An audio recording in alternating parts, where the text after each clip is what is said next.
ಪ್ರಜಾಪ್ರಭುತ್ವ ವ್ಯವಸ್ಥೆಯಲ್ಲಿ ಪತ್ರಿಕಾ ರಂಗಕ್ಕೆ ಪ್ರಮುಖ ಜವಾಬ್ದಾರಿ ಇದ್ದು ಕಾರ್ಯಾಂಗ ಶಾಸಕಾಂಗವನ್ನು ಪ್ರತಿ ಹಂತದಲ್ಲಿಯೂ ಎಚ್ಚರಿಸುವ ಕೆಲಸವನ್ನು ಸಕಾಲಿಕವಾಗಿ ನಿರ್ವಹಿಸಬೇಕಿದೆ ಎಂದು ಶಾಸಕ ಎ ಮಂಜು ಹೇಳಿದರು. ಪಟ್ಟಣದ ಕೆಎಸ್ವಿ ಕನ್ವೆನ್ಷನ್ ಹಾಲ್ನಲ್ಲಿ ಶನಿವಾರ ನಡೆದ ತಾಲೂಕು ಕಾರ್ಯನಿರತ ಪತ್ರಕರ್ತರ ಸಂಘದ ನೂತನ ಪದಾಧಿಕಾರಿಗಳ ಪದಗ್ರಹಣ ಹಾಗೂ ಜಿಲ್ಲಾ ಪದಾಧಿಕಾರಿಗಳಿಗೆ ಅಭಿನಂದನಾ ಸಮಾರಂಭವನ್ನು ಉದ್ಘಾಟಿಸಿ ಮಾತನಾಡಿದ ಅವರು, ಪತ್ರಕರ್ತರು ತಮ್ಮ ಕರ್ತವ್ಯ ಪ್ರಜ್ಞೆಯನ್ನು ಅರಿತು ಕಾರ್ಯನಿರ್ವಹಿಸಿದಾಗ ಮಾತ್ರ ಸಮಾಜದಲ್ಲಿ ನಿರೀಕ್ಷಿತ ಮಟ್ಟದಲ್ಲಿ ಬದಲಾವಣೆಯನ್ನು ಕಾಣಲು ಸಾಧ್ಯವಾಗುತ್ತದೆ. ಈ ಹಿಂದೆ ಲಂಕೇಶ್ ಪತ್ರಿಕೆಯ ಸಂಪಾದಕರಾದ ಪಿ. ಲಂಕೇಶ್ ಮೆಸ್ಟ್ರು ಒಂದು ಸರ್ಕಾರ ಬದಲಾವಣೆ ತರುವ ನಿಟ್ಟಿನಲ್ಲಿ ನ್ಯೂಸ್ ಮೂಲಕ ಸಾಬೀತು ಮಾಡಿರುವುದನ್ನು ಗಮನಿಸಿದ್ದೇವೆ. ನಿಮ್ಮ ಬರವಣಿಗೆ ಸತ್ಯಪರವಾಗಿ ತೀಕ್ಷ್ಣವಾಗಿದ್ದರೆ ಪತ್ರಿಕೋದ್ಯಮದ ಘನತೆಯನ್ನು ಎತ್ತಿ ಹಿಡಿಯಬಹುದಾಗಿದೆ ಎಂದು ತಿಳಿಸಿದರು. ಸಮಾಜದಲ್ಲಿ ತಾಂಡವವಾಡುತ್ತಿರುವ ಗಟ್ಟಿಯಾಗಿ ಬೇರೂರಿರುವ ಭ್ರಷ್ಟಾಚಾರ, ದೌರ್ಜನ್ಯ, ಅತ್ಯಾಚಾರ, ಸಮಾಜಘಾತಕ ಕೃತ್ಯಗಳನ್ನು ಸಮಾಜದಲ್ಲಿ ಎತ್ತಿ ಹಿಡಿಯುವ ಮತ್ತು ಜನಸಾಮಾನ್ಯರ ಮುಂದೆ ಪ್ರಸ್ತುತಪಡಿಸುವ ಗುರುತರ ಕರ್ತವ್ಯ ಪತ್ರಕರ್ತರ ಮೇಲಿದೆ. ಇದನ್ನು ಅರಿತು ಕಾರ್ಯನಿರ್ವಹಿಸಬೇಕೆಂದು ಅವರು ಕಿವಿಮಾತು ಹೇಳಿದರು. ಪತ್ರಕರ್ತರಿಂದ ವ್ಯಕ್ತಿಯ ತೇಜೋವಧೆ ಮಾಡುವ ಕೆಲಸ ಆಗಬಾರದು. ರಾಜಕಾರಣಿ, ಅಧಿಕಾರಿಗಳು ತಪ್ಪು ಮಾಡಿದರೆ ಖಂಡಿಸಿ ಬರೆಯಿರಿ. ಅದೇ ರೀತಿ ವೈಯಕ್ತಿಕವಾಗಿ ವ್ಯಕ್ತಿಯ ವಿರುದ್ಧ ಮತ್ತು ಪರವಾಗಿ ವರದಿ ಮಾಡುವ ವೇಳೆ ಸಂಬಂಧಪಟ್ಟವರ ಅಭಿಪ್ರಾಯ ಪಡೆದುಕೊಂಡು ಹೇಳಿಕೆ ಹಾಕಿದರೆ ಅಂತಹ ಸುದ್ದಿಗೆ ಹೆಚ್ಚು ಮಹತ್ವ ಬರುತ್ತದೆ ಎಂದು ಅಭಿಪ್ರಾಯ ವ್ಯಕ್ತಪಡಿಸಿದರು. ರಾಜ್ಯ ಕಾರ್ಯನಿರತ ಪತ್ರಕರ್ತರ ಸಂಘದ ಅಧ್ಯಕ್ಷ ಶಿವಾನಂದ ತಗಡೂರು ಮಾತನಾಡಿ, ಎಲ್ಲಾ ಕ್ಷೇತ್ರದಲ್ಲಿಯೂ ಕೂಡ ಸಾಧಕರನ್ನು ಕೊಡುಗೆಯಾಗಿ ನೀಡಿರುವ ಹೆಗ್ಗಳಿಕೆ ಅರಕಲಗೂಡಿಗೆ ಇದೆ. ಸಂಗೀತ ಕ್ಷೇತ್ರದಲ್ಲಿ ರುದ್ರಪಟ್ಟಣ, ರಾಜಕೀಯ ಕ್ಷೇತ್ರದಲ್ಲಿ ಎಚ್.ಎನ್. ನಂಜೇಗೌಡ, ಸಾಹಿತ್ಯ ಕ್ಷೇತ್ರದಲ್ಲಿ ದೊಡ್ಡ ಹೆಸರು ಅನಗ್ರೋ, ಪ್ರಸಾರ ಭಾರತಿ ಅಧ್ಯಕ್ಷರಾಗಿ ಅರಕಲಗೂಡು ಸೂರ್ಯಪ್ರಕಾಶ್ ಸೇವೆ. ಈ ನಡುವೆ 3 ನಂದಿಗಳು ಹರಿಯುವ ಪುಣ್ಯಕ್ಷೇತ್ರವಾಗಿದೆ.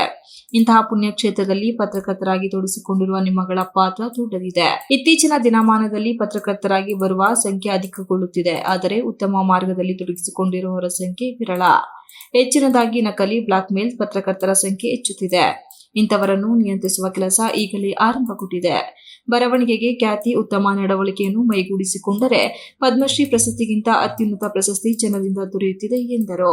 ಹಾಗಾಗಿ ಸಂಘ ವೃತ್ತಿಗೆ ಅಗೌರವ ತರುವ ಕೆಲಸವನ್ನು ಪತ್ರಕರ್ತರು ಮಾಡಬೇಡಿ. ವೃತ್ತಿಯ ಪಾವಿತ್ರ್ಯತೆಯನ್ನು ಉಳಿಸಬೇಕೆಂದು ಮನವಿ ಮಾಡಿದರು. ಈಗೆಲ್ಲ ಬೇಡಿ ಪತ್ರಿಕೆಲ್ಲ ಹಾಕೊಂಡಿದ್ದಾರೆ, ಒಳ್ಳೊಳ್ಳೆ ಕಾಲಿದ್ದಾರೆ. ಹಾಗೆಲ್ಲ ಒಂದು ಟ್ಯಾಗ್ ಹಾಕೊಂಡು ನೂರಾಗೀನ ಅಂತ ಬಂದಿದ್ದ ನಿರ್ಮಲನ್ನ ನಾವು ನೋಡಿದ್ದೀವಿ.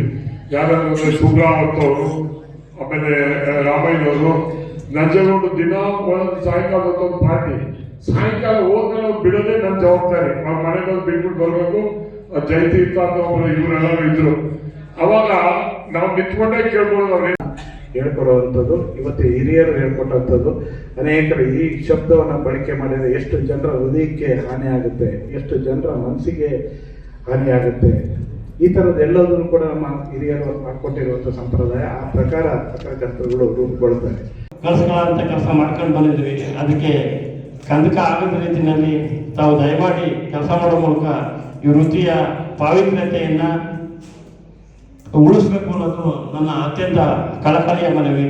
ಜೊತೆಗೆ ಈ ಸಂಘ ಸದೃಢಪಡಿಸ್ತಕ್ಕಂಥ ಕೆಲಸದಲ್ಲಿ ಎಲ್ಲ ಪತ್ರಕರ್ತರು ಕೈ ಜೋಡಿಸಬೇಕು ಅಂತ ಕೇಳ್ತಾ ನನ್ನ ಮಾತನ್ನು ಮುಗಿಸ್ತೀನಿ. ಸಮಾರಂಭದಲ್ಲಿ ರಾಜ್ಯ ಪತ್ರಕರ್ತರ ಸಂಘದ ಉಪಾಧ್ಯಕ್ಷ ಎಚ್.ಪಿ. ಮದನಗೌಡ ಆಶ್ರಯ ನುಡಿಗಳನ್ನಾಡಿದರು.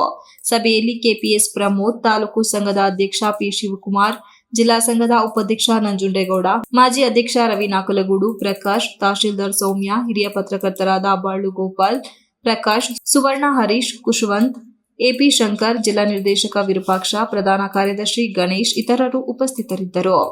ನೂತನ ಪದಾಧಿಕಾರಿಗಳಿಗೆ ಪದಗ್ರಹಣ ಹಾಗೂ ಜಿಲ್ಲಾ ಸಂಘದ ಪದಾಧಿಕಾರಿಗಳಿಗೆ ಅಭಿನಂದನೆ ಮಾಡಲಾಯಿತು.